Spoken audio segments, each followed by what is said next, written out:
When you're washing your dishes, you're just washing the dishes.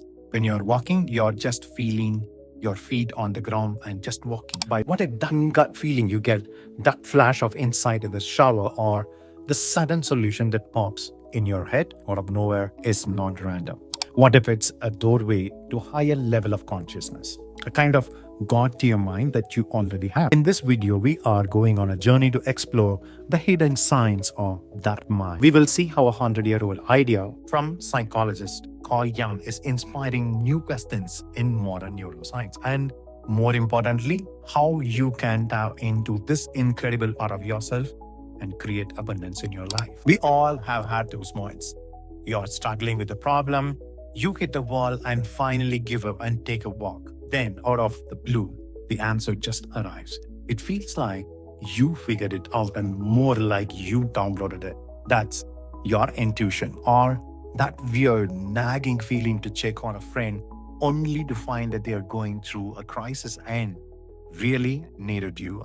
That's the gut feeling that seems to operate on a level beyond pure logic. For a very long time, we have just chalked these up to coincidence or your subconscious mind chewing on a problem in the background. But what if they are pointing to something deeper? What if they aren't just tricks of our rational brain, but signals from a more connected layer of our own consciousness? That's the mystery we are digging into. These intuitive leaps and creative breakthroughs really come. To start, we have to travel about a century back to the work of Swiss psychoanalyst Carl Jung. Jung was obsessed with the powerful recurring symbols he saw in the myths, dreams, and religions from every corner of the world. He couldn't figure out how ancient cultures, separated by oceans, millennia, could all tell the stories with such similar heroes, monsters, and themes. His answer was a game changer: the collective unconscious. Jung proposed beneath our personal conscious, all our private memories, feelings, there is a deeper shared layer. It described it as a psychic inheritance common to all humans. Think of it like a universal library of human experience we all born with. This library contains what he called as archetypes, primal pattern like the hero, the wise elder, the trickster, or the great mother, which pop up in stories everywhere because they resonate with fundamental human experience. Jung believed this shared mental landscape was the source of our deepest instinct, our creative spirit, and our sense of divine. Jung's theory gives us a map to a hidden layer of mind, but it also points toward an experience that many spiritual traditions have tried to name: the superconscious. Now, you won't find superconscious in a standard neuroscience textbook. It's not a scientific form. It's not a scientific term, but a label for an experience. If your conscious mind is what you're focused on right now, and the subconscious is your personal hard drive of memories, the superconscious is the experience of tapping into a source of insight that feels like it comes from you. It comes from beyond you. This is the state people describe when they talk about the aha moments, not just recycling old ideas, but receiving something genuinely new.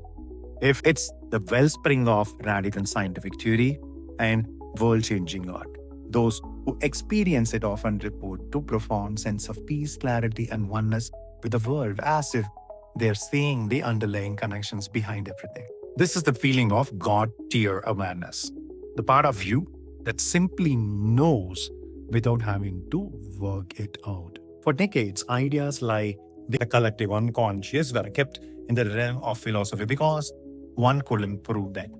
But today, while neuroscience hasn't proven Jung's theory yet, it's starting to map the brain activity that could explain why these experiences feel so real. Take intuition. Scientists now see it is not a magic, but as a very real process of rapid unconscious pattern recognition. Your brain is a supercomputer that constantly soaks up information below your conscious awareness. The gut feeling is often your brain recognizing a subtle pattern from past experiences and sending an alarm signal so fast it bypasses your logical mind. MRI studies show that these intuitive hit light up specific brain areas like orbifrontal cortex, which integrates sensory data with emotional feeling. Creative breakthroughs follow a similar script.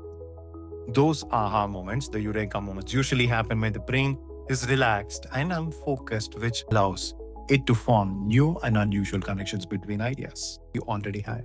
And that is where the story is really getting wild. Some neuroscientists are curiously speculating about how Jung's archetypes might have a physical basis in the older subcortical parts of our brains, genetically inherited structures that evolved long before conscious thought. But on the absolute cutting edge, a few highly speculative theories are pushing the boundaries even further. The theories like orchestrated objective reduction, proposed by physicists Roger Penrose and Stuart Hemroff, suggest consciousness might come from quantum process happening inside the tiny structures of brain's neurons. This is a deeply controversial idea, and for a long time, most scientists argued the brain was too warm, wet, and noisy for such delicate quantum effects. However, some recent debated studies found preliminary evidence of quantum phenomena like entanglement,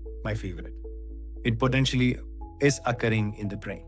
These findings are far from proving that our consciousness is connected to the universe, but crack open the door to possibilities that were once considered pure scientific fiction.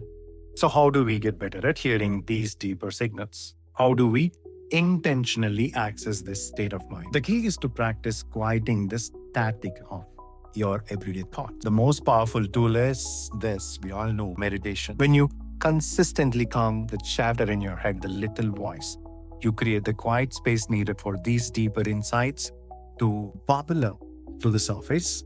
It's not just about relaxing, it's about creating a state of open receptivity. The second tool is focused use of affirmation. Again, we know this. This is more than just repeating a nice phrase for an affirmation to work. It has to be charged with genuine feeling and belief.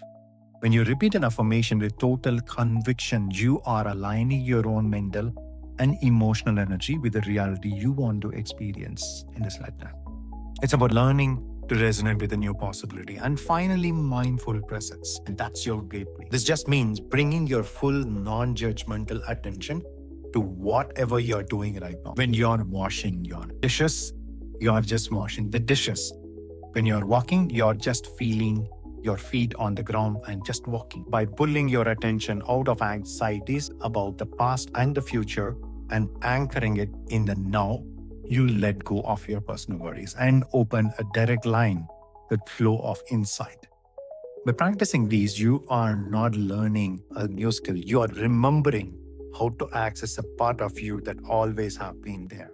You're simply peeling back the layers of noise to reveal a mind that is mildly creative, deeply intuitive, and connected to something bigger than yourself. This journey from ancient wisdom to speculative science shows that our minds hold a far more potential than we are usually told. If you got some value from exploring these ideas, please hit that like button, subscribe button for more explorations into science, philosophy, and human potential in creating abundance in our life.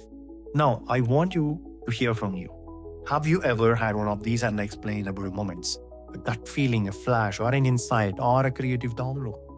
Share your story in the comments below. We have started by asking, what if you could tap into a higher awareness? We have seen how Carl Jung's ideas of shared collective unconscious offers a map to our deepest instincts and creativity. We also have seen how modern neuroscience is beginning to trace the outlines of these experiences in the brain, explaining intuition and creativity as complex, high-speed processes of pattern recognition. The takeaway is both simple and incredible. Your mind is more than just a computer in your skull. It's a multi-layered system with the ability to access profound creativity and insight. Those gut feeling, those sudden solutions, they are not just noise. They are whispers from your God-tier mind, inviting you to discover your vast potential you hold within yourself. The only question is, are you willing to listen?